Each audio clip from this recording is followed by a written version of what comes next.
Sa simula ng pelikula, nakita namin ang isang high school na babae na nagngangalang Han Suyan na naglalakad pababa, isang tulay sa kalagitnaan ng gabi. Kinakabahan siyang sumakay sa isang kotse na may kasama at pinaalis. Ang eksena ay nagbago kay Gichul, isang middle-aged boxing coach. Pumasok siya sa isang restaurant na may dalang trophy na iginawad sa kanyang estudyante dahil sa pagiging runner-up sa isang laban. Panalo na sana siya sa kompetisyon, pero isang tiwaling opisyal ang gumawa ng panalo ang kalaban para sa pera. Si Gichul ay maikli, hindi siya nagtitiis kapag ang mga tao ay hindi patas sa kanyang mga estudyante. Kapag sinubukan siya ng opisyal na makipagtalo, hinagisan niya ito ng kamay at pinatumba siya ng solong suntok. Gayunpaman, ang lalaki ay naging vice-presidente ng samahan ng boxing, na mayroon ang awtoridad na pagbawalan si Gichul sa pag-coach. Galit na galit ang kapatid ni Gichul dahil hindi ito ang unang beses na sinipa siya sa labas ng isang organisasyon para sa pakikipaglaban. Pagkatapos ng paghila ng ilang mga string, nahanap niya ito ng trabaho bilang isang guro sa gym sa gilid ng pinuno ng lungsod. Sa sumunod na eksena, nagmamaneho siya papuntang bayan nang maflat ang gulong ng sasakyan. Habang naghihintay ng isang tow truck na dumating, napansin niya ang isang nawawalang poster sa isang notice board. Ang babae sa larawan ay ang high school girl, si Suyan, na nakita namin sa simula ng pelikula. May nagsulat ng mensahe dito na pinagtatawanan ang pagkawala. Iniisip ni Gichul na nakakadiri ito at sinubukang burahin ang text ngunit pinalala lang ito. Pagdating sa bayan, nakita niya ang tatlong babae sa high school na nananakot ng isang tao. Ang biktima ay si Eugene, ang matalik na kaibigan ng nawawalang babae na galit sa mga nang-api, pagguhit sa kanyang mga poster. Kapag hinarap niya sila, sinasabi ng mga bully na hindi nila ito ginawa, ngunit ito ay maliwanag, na ayaw nilang bumalik si Suyan. Sinubukan ni Gichul na paghiwalayin sila, ngunit ang mga babae naman ay humiling sa kanya na isipin ang kanyang sariling negosyo. Sa panahong iyon, nakilala niya ang kanyang dating estudyante at isang pulis, si Dongsu. Inaanyayahan niya si Gichul sa bayan at ipinakita siya sa paligid. Pagkatapos ay nakita namin si Eugene na pumunta sa bahay ni Suyan para makipagkita sa kanyang lola. Napag-alaman na ang tanging pamilya ni Suyan ay ang kanyang lola na nag-aalala sa kamatayan, kanyang pagkawala. Siya at si Eugene lang din ang aktibong nagsisikap na hanapin si Suyan habang halos walang ginagawa ang mga pulis sa kaso. Pumunta si Eugene sa rooftop at ginugunita ang panahon nila ni Suyan. Bigla niyang naalala na si Suyan ay nagtatrabaho ng part-time sa isang club. Sa paggawa ng ilang paghuhukay, kinuha niya ang kanyang mga kamay sa card ng club at nagpa siya na pumunta doon, mag-imbestiga. Ang susunod na araw ay ang unang araw ni Gichul sa trabaho. Ipinakilala siya ng punong guro sa kanyang mga kasamahan at inilagay siya sa tabi ng guro ng sining na pinangalanan, Ji-sung. Bukod sa pagiging guro sa gym, itinalaga rin siya bilang student din. Inatasan siya ng punong guro na mangolekta ng mga bayad sa tanghalian mula sa mga mag-aaral. Humihingi si Gichul ng pera sa kanila sa oras ng lunch break, ngunit walang sino man sa mga babae ang nag-oobliga, gaya ng sinabi. Nadatnan niya si Eugene sa daan, ngunit pinaalis din siya nito. Maya-maya, napansin ni Gichul ang pagtalon niya sa pader at paglaktaw sa paaralan. Sumunod siya sa likod niya sa palengke ngunit naabala siya ng claw machine. Sa unang pagkakataon sa kanyang buhay, nanalo si Gichul sa isang stuffed toy at tuwang-tuwa siya. Sa ibang lugar, nakita ni Eugene ang isang kampanya sa halalan na gaganapin para sa isang makapangyarihang politiko na pinangalanan Mr. Kim. Lingid sa kaalaman ng karamihan ng publiko, isa siyang tawali at masamang tao. Hindi niya pinansin ang kampanya at pumunta sa club kung saan nagtatrabaho si Suyon. Tinanong niya ang mga tao sa paligid kung nakita na nila si Suyon ngunit hindi nakatanggap ng tiyak na sagot. Pinagbantaan siya ng mga may-ari ng club na lalabas at malapit nang maghanda nang dumating si Gichul, at iniligtas siya. Pinayuhan din niya ito na umiwas sa kaso dahil dapat ay ginagawa ito ng pulisya. Sa gabing iyon, ibinaba niya siya sa bahay at bumalik sa kanyang apartment. Kapag nag-iisa si Eugene, isang estranghero ang sumusunod sa kanyang likuran at sinubukan siyang dukutin. Sa ibang lugar, napansin ni Gichul na naiwan niya ang kanyang cellphone sa kotse at bumalik para ibalik ito. Nadatnan niya ang kidnapper na tumakas nang makitang malapit na siyang mahuli. Dinala ni Gichul si Eugene sa ospital at gumawa ng opisyal na reklamo sa pulisya. Gayunpaman, nang sabihin sa hepe ng pulisya na si Eugene ay kaibigan ni Suyon, sinubukan niyang gawin ito, ay dismiss ang kaso. Parang may tinatago siya tungkol sa pagkawala ni Suyon. Nang maglaon, nakipag-usap si Gichul sa kanyang kaibigang pulis na si Dongsu tungkol sa kaso ni Suyon at natuklasan niya, hindi pa nga opisyal na naisampa ng pulis. Iniisip nila na siya ay isang takas na pumunta sa ilang lungsod upang maiwasan ang mga responsibilidad. Alam ni Gichul na hindi ito maaaring totoo at ginagawa niyang misyon na alamin kung ano ang eksaktong nangyari kay Suyon. Pupunta siya sa kanyang tahanan at nakilala ang kanyang lola.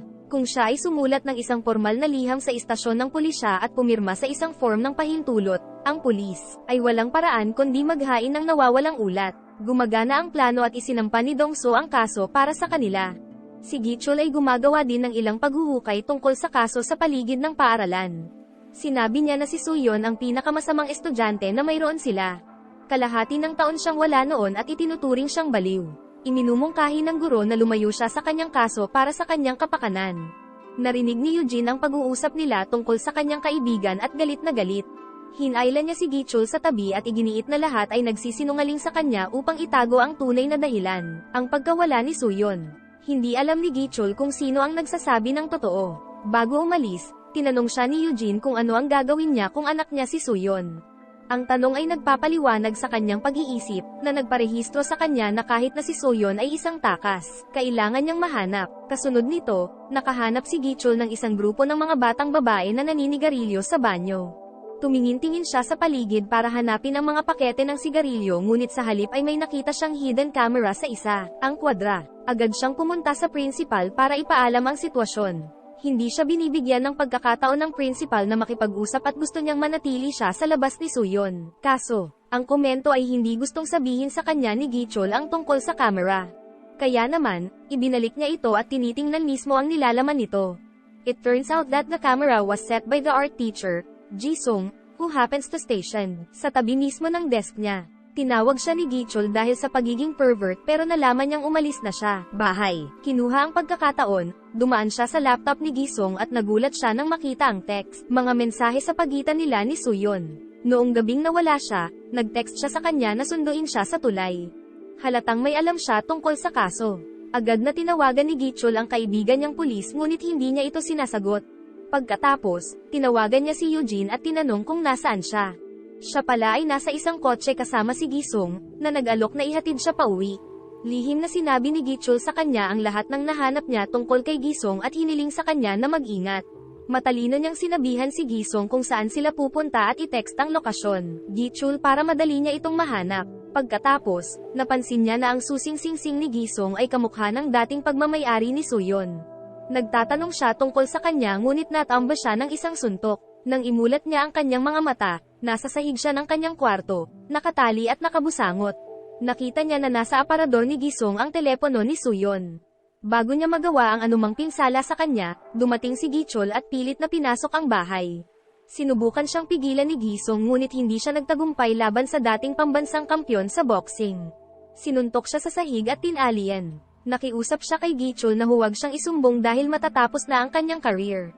Pero walang pakialam si Gichul. Tinanong niya ang pervert tungkol kay Suyon ngunit wala siyang alam tungkol sa pagkawala nito. Ayon sa kanya, tinawagan siya ni Suyon para sunduin siya sa club ng gabing iyon. Siya ay nagmamaneho sa kanya pauwi nang makatanggap siya ng tawag mula sa ibang tao at hiniling na maiwan siya sa ang gas pump. May ibang tao daw na darating para kunin siya kaya umuwi si Gisong nang hindi nag-iisip nito. Makalipas ang ilang minuto, hindi siya comfortable na iniwan ng isang babae na mag-isa sa gabi. Ngunit nang bumalik siya para kunin siya, nawawala na siya. Natagpuan niya ang kanyang telepono sa kalsada at itinago ito. Maliban doon, wala siyang alam. Hindi nagtagal, itinapon si Gisong sa kulungan dahil sa kanyang masamang pag-uugali ngunit ayaw pa ring maniwala ng hepe ng pulisya, na kinidnap si Suyon. Kahit na iginiit ni Gichul na dapat nilang pagsikapan ang kaso, ibinasura niya ang usapan. Pagkaalis ni Gichul, nakita naming may tinatawag ang hepe at pinakiusapan silang mag-ingat. Patunay ito na may ibang sangkot sa kidnapang at tinutulungan ng hepe. Sila, sa paaralan, tinawag ng punong guro si Gichul sa kanyang opisina at sinibak siya dahil sa labis na pagtanggap, interes sa kaso ni Suyon. Malinaw kay Gichul na sinusubukang itago ng lahat sa bayan ang nangyari sa kanya. Bago niya maisip ang susunod na hakbang, tinawag siya ng kaibigan niyang pulis na si Dongso sa isang lokasyon. Kaagad, pagdating, nakita ni Gichul ang bangkay ni Suyon na isinakay sa isang ambulansya. Napaiyak si Eugene sa pagkamatay ng kanyang pinakamamahal na kaibigan.